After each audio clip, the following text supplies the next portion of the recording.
Nous parlons souvent d'un monde brisé, d'une nature perdue, d'un jardin détruit, englouti par le béton, la vitesse et le bruit. Nous parlons d'un âge d'or disparu, comme s'il était derrière nous, irrémédiablement perdu. Mais si le jardin n'avait jamais disparu, et si nous avions simplement cessé de le regarder?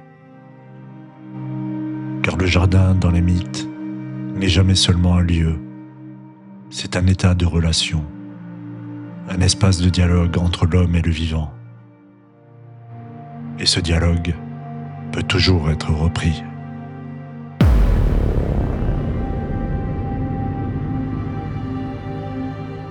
Dans presque toutes les traditions, on retrouve l'image du jardin. Un lieu clos, mais ouvert, protégé, vivant. Un espace où l'homme n'est ni roi, ni exilé. Le jardin d'Éden, les Champs-Élysées, les îles bienheureuses, les terres cachées des sagesses orientales comme Shangri-La.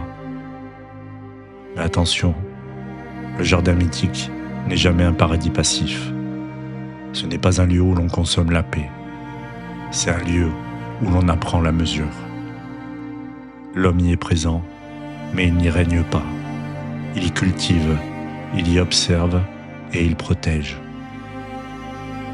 Le jardin est une alliance, une promesse fragile, un rappel constant que la vie prospère dans l'équilibre et pas dans l'excès.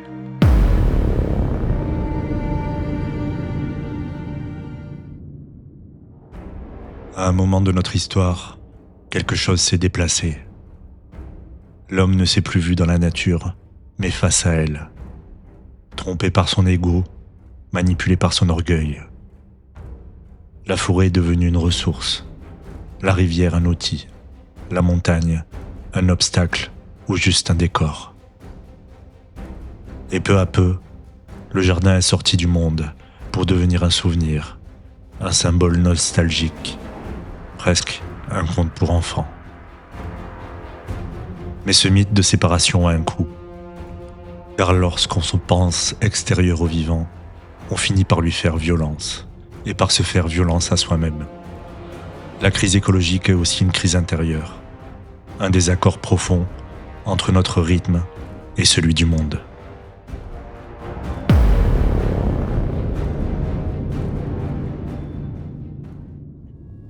Retrouver l'harmonie ne signifie pas revenir en arrière, ni renoncer à la technique, ni idéaliser un passé fantasmé. L'harmonie, ce n'est pas le refus du progrès, c'est le sens du progrès. C'est comprendre que la technologie sans conscience devient prédation, mais que la conscience sans action reste impuissante.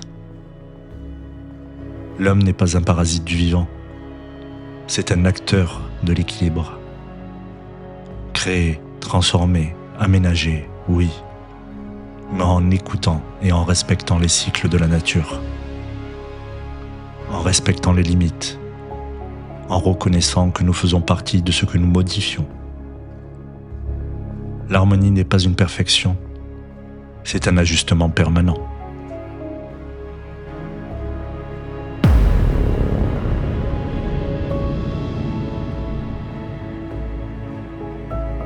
Je te propose maintenant un temps de pause, un temps pour ressentir plutôt que de comprendre.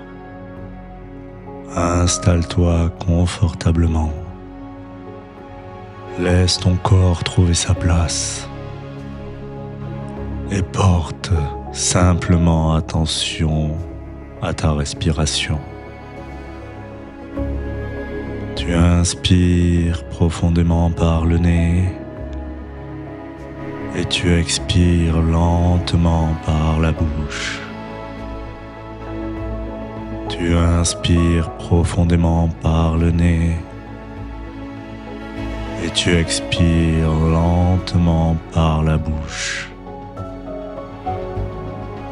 Tu inspires profondément par le nez et tu expires lentement par la bouche. À chaque souffle, le mental se dépose un peu plus.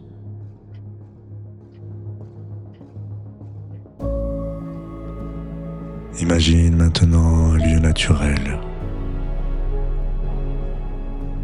pas un lieu parfait, un lieu vivant. Il peut y avoir des arbres, de l'eau, de la lumière, une sensation d'espace. Concentre-toi sur chacun de tes sens pour t'aider à visualiser ce lieu. Que vois-tu? Qu'entends-tu? Que ressens-tu?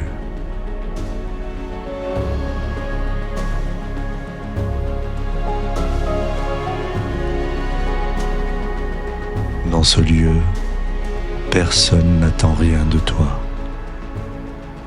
Tu n'as rien à réussir, rien à contrôler.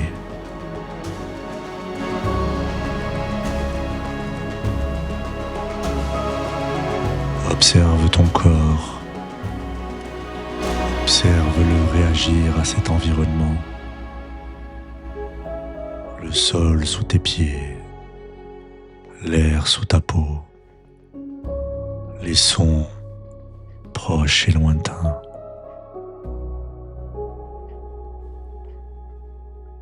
Tu n'es pas au centre de ce lieu, et pourtant tu y as ta place.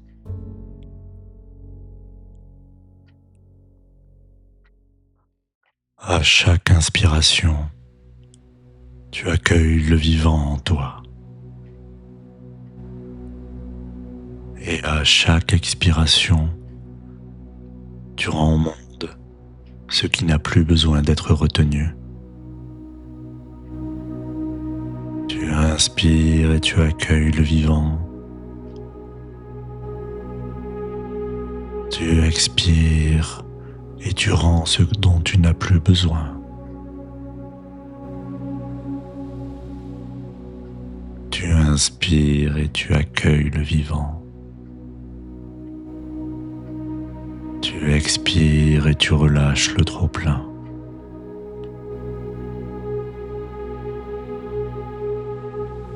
Prends conscience que ton rythme peut s'accorder à celui de la nature.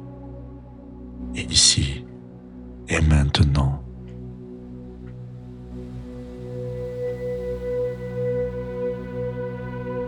Prends quelques instants pour savourer cette harmonie retrouvée,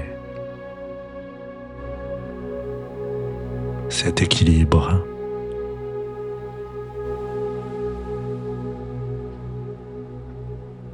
Ancre en toi ces sentiments.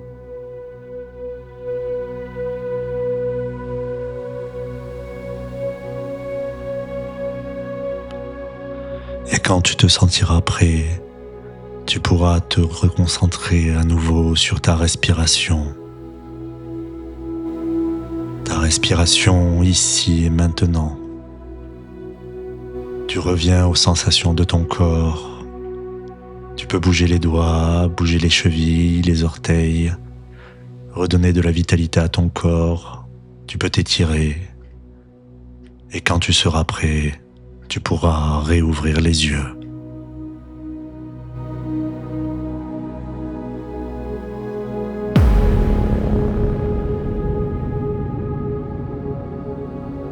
Le jardin n'est pas un lieu à retrouver.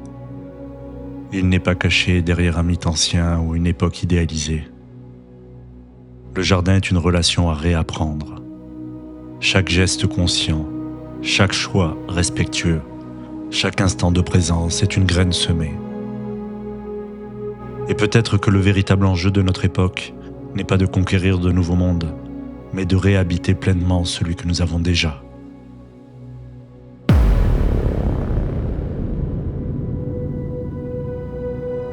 Mais l'histoire ne s'arrête pas là. Entrer en harmonie avec le vivant demande souvent de changer soi-même. Dans le prochain cycle, nous explorerons les mythes de la transformation. Des héros changés en étoiles, des corps métamorphosés, des identités qui se dissolvent pour mieux renaître. Du papillon au chaman, du masque social à l'alchimie intérieure, du corps transfiguré à l'union des opposés. Le cycle 8, mythe de la transformation, l'art de se métamorphoser. Car parfois, pour changer le monde, il faut d'abord oser changer de forme.